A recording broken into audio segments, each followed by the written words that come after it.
जय हिंद प्यारे दोस्तों, दीप एकेडमी की यूट्यूब चैनल पर आप सभी का स्वागत है। आइए आज हम इस वीडियो में देखते हैं कि जो कि राम सिंह यादव की आर्मी जीडी की अग्निवीर की प्रैक्टिस सेट को हल कर रहे थे, तो उसी के आगे हम छठवें प्रैक्टिस सेट पर हम आज देखते हैं किन तरह के प्रश्न आते हैं और आप लोगों को इससे ही ऐसे ही प्रश्न देखने को मिलते हैं और आप लोग इस तरह से प्रैक्टिस करेंगे तो आप लोगों को सफलता ज़रूर मिलेगी। तो पहला क्वेश्चन है कि अर्जुन अवार्ड दिया जाता है। अर्जुन अवार्ड किसे दिया जाता है? तो अर्जुन अवार्ड जो दिया जाता है विशिष्ट खिलाड़ियों के लिए दिया जाता है। किसे दिया जाता है? विशिष्ट खिलाड़ियों के लिए। आपका पहला ही विकल्प आपका सही हो जाएगा। कौन सा विकल्प? पहला ही विकल्प सही हो जाएगा। दूसरा प्रश्न है, कश्मीर घाटी का मुख्य शहर कौन सा है? कश्मीर घाटी पठानकोट है, श्रीनगर है, कुपवाड़ा है, इनमें से कोई नहीं। तो कश्मीर घाटी का मुख्य शहर आपका श्रीनगर आता है। कौन सा शहर आता है? श्रीनगर आ जाता है। कौन सा शहर? श्रीनगर होता है।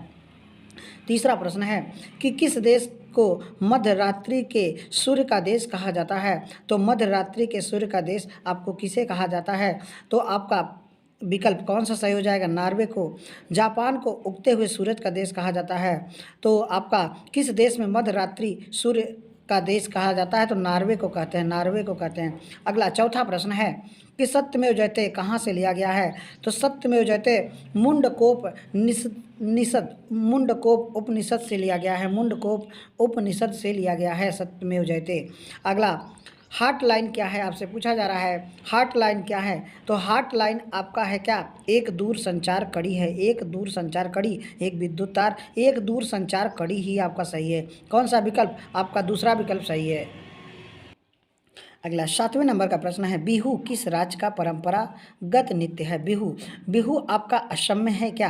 बिहू आपका असम में। आपका कौन सा विकल्प सही हो जाएगा? तो दूसरा विकल्प आपका सही हो जाएगा। गिद्धा पंजाब में होता है। बिहार में आपका मधुबनी चित्रकला बिहार से प्रसिद्ध है। ऐसा भी प्रश्न आप लोगों को पूछा जाता है। आपसे पूछा जा रहा है 8वां प्रश्न है कि लंदन किस नदी के किनारे स्थापित है? तो लंदन लंदन आपका किस नदी के किनारे स्थित है? तो लंदन आपका टेम्स की थेम्स आपका लंदन आपका किस नदी के किनारे दिया है? तो टेम्स नदी, टेम्स थेम्स, थेम्स आपका हो जाएगा। थेम्स नदी उसका नाम है थेम्स। अगला विकल्प, नक्शे का प्रयोग क्या खोजने में किया जाता है? नक्शे का प्रयोग क्या खोजने में किया जाता है? तो नक्शे का प्रयोग जो होता है ये आपका दूरी, दिशा और लंबाई। तो नक्शे का प्रयोग क्या खोजने में किया जाता है? उपरोक्त सभी विकल्प आपके सही हो जाएंगे। उपरोक्त सभी विकल्प आपके सही हो जाएंगे। अगला प्रश्न 10वां नंबर है, भारतीय सेना का सर्वोच्च कमांडर कौन होता है? तो भारतीय सेना का सर्वोच्च कमांडर जो होता है, सर्वोच्च न्यायालय, लोकसभा, इनमें से कोई नहीं, आपका राष्ट्रपति होते हैं। तीनों कमांडो का सेनापति जो होता है राष्ट्रपति होता है। क्या होते हैं भाई? राष्ट्रपति होते हैं। अगला प्रश्न 11 नंबर का प्रश्न है, विश्व में सबसे गहरा महासागर कौन सा है? तो विश्व में सबसे गहरा महासागर का नाम पूछा जा रहा है। तो आपका प्रशांत महासागर, हिंद महासागर, अरब सागर। आपका विश्व में सबसे गहरा और आपसे पूछा जाए तो आप बताएंगे प्रशांत महासागर ही है। कौन सा? प्रशांत महासागर ही है। आपका 12वां नंबर का प्रश्न है, भारत ने गोवा को पुर्तगालियों से कब आज़ाद कराया था? तो भारत ने गोवा से पुर्तगालियों को कब आज़ाद कराया था? आज़ादी के बाद आपका 1961 ईस्वी में पुर्तगालियों से आज़ाद हुआ था। पुर्तगाली भारत में सबसे पहले आए थे और पुर्तगाली भारत में सबसे बाद में गए थे। तो ये 1961 में आपका गोवा आज़ाद हुआ था भारत में। 13वां नंबर का प्रश्न है, अगला 13 नंबर का प्रश्न, पेरिस किस नदी के किनारे स्थित है? तो आपसे पूछा जा रहा है पेरिस किस नदी के किनारे स्थित है? तो पेरिस आपका किस नदी के किनारे स्थित है? तो पेरिस जो है ये सीन नदी के किनारे स्थित है। सीन नदी, सीन आपका सीन नदी हो जाएगा। 14 नंबर का प्रश्न है, नेशनल बोटानिकल गार्डन किस शहर में स्थित है?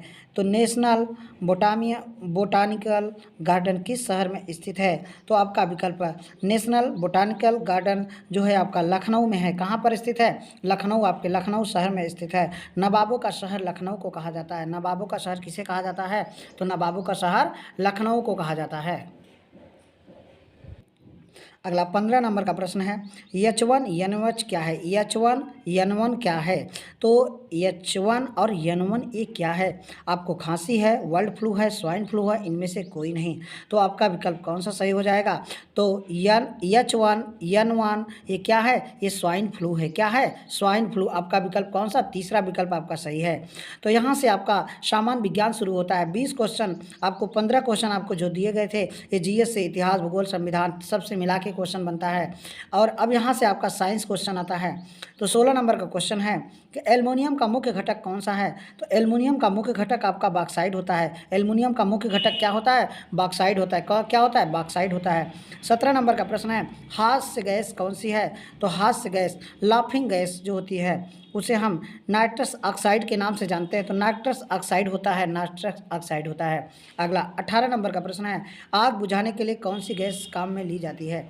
तो आग बुझाने के लिए नियोन को, नाइट्रोजन को, कार्बन डाइऑक्साइड को और कार्बन मोनोऑक्साइड को। आपका विकल्प कौन सा? कार्बन डाइऑक्साइड को आग बुझाने के लिए CO2 का, कार्बन डाइऑक्साइड का उपयोग किया जाता है।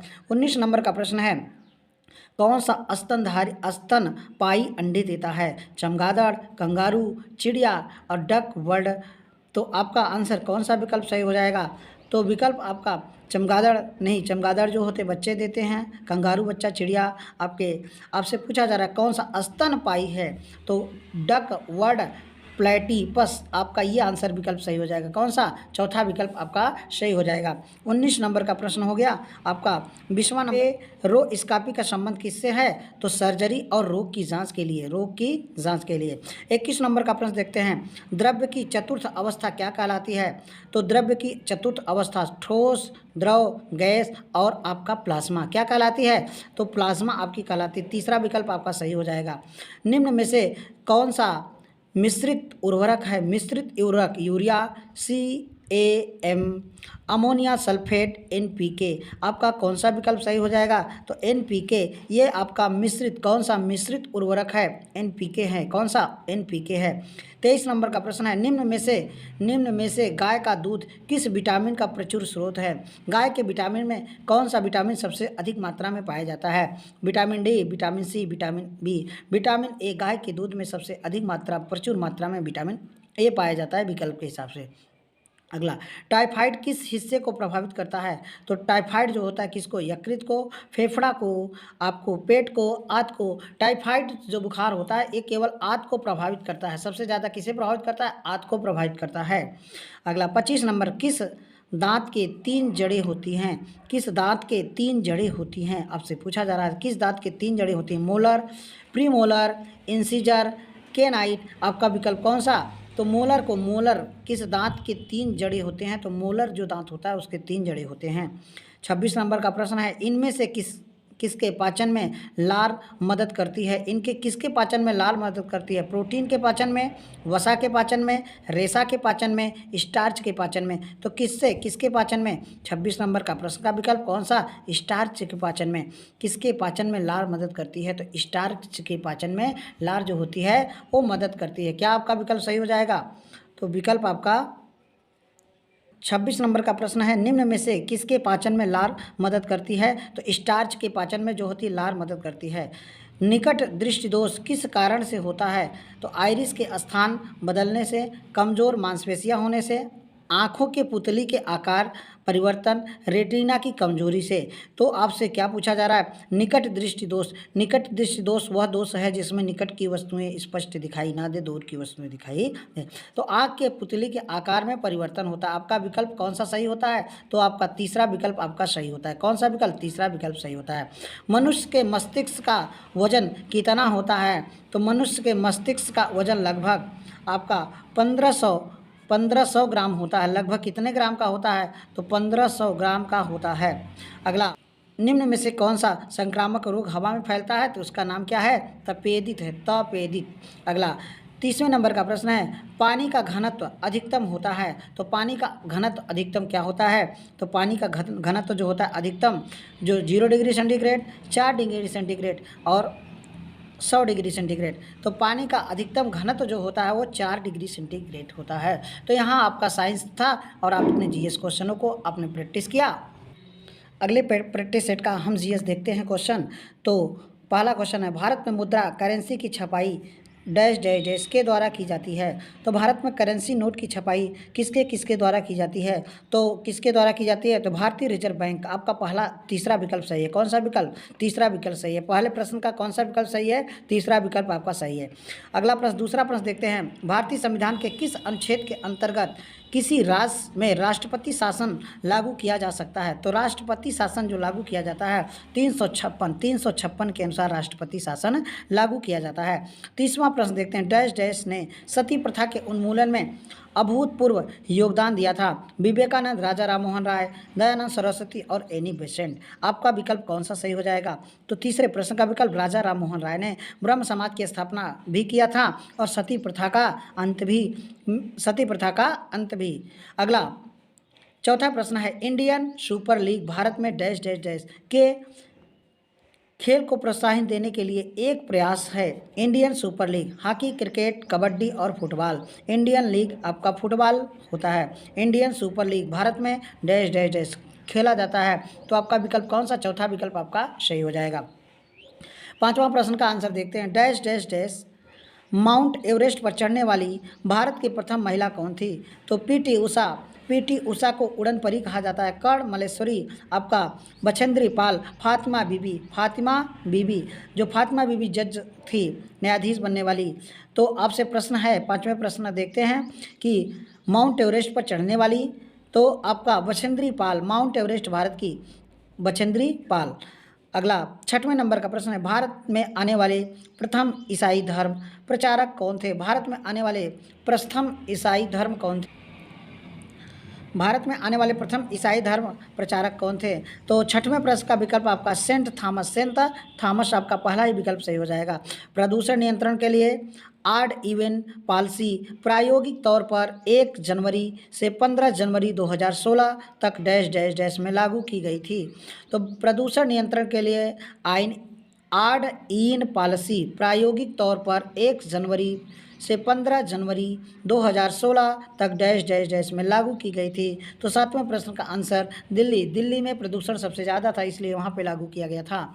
अगले प्रश्न देखते हैं कि 8वां प्रश्न, वर्तमान के फारस को किस नाम से जाना जाता है? वर्तमान के फारस को किस नाम से जाना जाता है? Israel, Iran, Iraq, Kuwait. तो 8वें प्रश्न का आंसर आपका हो जाएगा ईरान के नाम से जाना जाता है। फारस की जो खाड़ी थी, आपसे पूछा जाता है फारस को अब किस नाम से जाना जाता है? तो ईरान के नाम से जाना जाता है। 9वां प्रश्न है, मद्रास का युद्ध कब हुआ था? मद्रास का युद्ध कब हुआ था? 9वें प्रश्न का विकल्प कौन सा सही हो जाएगा? तो 1746 ईस्वी में मद्रास का युद्ध हुआ था। 10वां प्रश्न देखते हैं, श्री वेंकटेश्वर स्वामी वन्य जीव अभ्यारण्य कहाँ है? अभ्यारण्य से आप लोगों को प्रश्न पूछा जा रहा है। तो 10वां प्रश्न है कि श्री वेंकटेश्वर स्वामी वन्य जीव अभ्यारण्य डैश डैश डैश में स्थित है। तो ये आंध्र प्रदेश में है। कहाँ पर है? आंध्र प्रदेश। आपका आंध्र प्रदेश आप विकल्प सही हो जाएगा। भारतीय योजना आयोग का गठन कब हुआ था? योजना आयोग का गठन 1951, 1952। तो 1900 आपका 51 कि 1950 में आपका योजना आयोग का गठन हुआ था। योजना आयोग शुरू 1951-52 में। अगला, भारत में योजना आयोग को भंग कर 1 जनवरी 2015 से नए आयोग की स्थापना की गई थी। अब योजना आयोग को नीति आयोग के नाम से भी जाना जाता है। नीति आयोग रखा गया था, नीति आयोग। तो योजना आयोग के अध्यक्ष जो होते हैं, कौन होते हैं? प्रधानमंत्री। इस समय प्रधानमंत्री जो हैं वो भी योजना आयोग के अध्यक्ष ही हैं। 13 नंबर का प्रश्न है, श्री अटल बिहारी वाजपेयी तथा मदन मोहन मालवीय को 2015 में भारत का सर्वोच्च नागरिक सम्मान डैश डैश डैश प्रदान किया गया था। तो आपका भारत रत्न मदन मोहन मालवीय को, अटल बिहारी वाजपेयी तथा मदन मोहन मालवीय 2015 में इन दोनों को भारत रत्न दिया गया था। क्या दिया गया था? भारत रत्न आपको दिया गया था। अटल बिहारी वाजपेयी तथा मदन मोहन मालवीय जी को 2015 में भारत का सर्वोच्च नागरिक सम्मान दिया गया था, भारत रत्न। मेजर ध्यानचंद राष्ट्रीय खेल स्टेडियम कहाँ है? तो मेजर ध्यानचंद दिल्ली में है, लखनऊ में है। आपका कौन सा विकल्प सही हो जाएगा? तो मेजर ध्यानचंद, हॉकी के जादूगर मेजर ध्यानचंद को जाना जाता है। तो आपका ये विकल्प दिल्ली है। मेजर ध्यानचंद राष्ट्रीय स्टेडियम कहाँ स्थित है? तो आपका दिल्ली में स्थित है। कहाँ स्थित है? दिल्ली में। अगला 15 नंबर का प्रश्न, निम्न में से कौन सा समाचार पत्र भारत का एक प्रमुख अंग्रेजी समाचार पत्र है? निम्न में से कौन सा समाचार पत्र भारत का एक प्रमुख अंग्रेजी समाचार पत्र है? तो आज तक, सहारा, Dainik Bhaskar, times of India. तो आपका कौन सा विकल्प सही हो जाएगा? टाइम्स ऑफ इंडिया आपका चौथा विकल्प सही हो जाएगा। कौन सा विकल्प? चौथा विकल्प ही आपका सही हो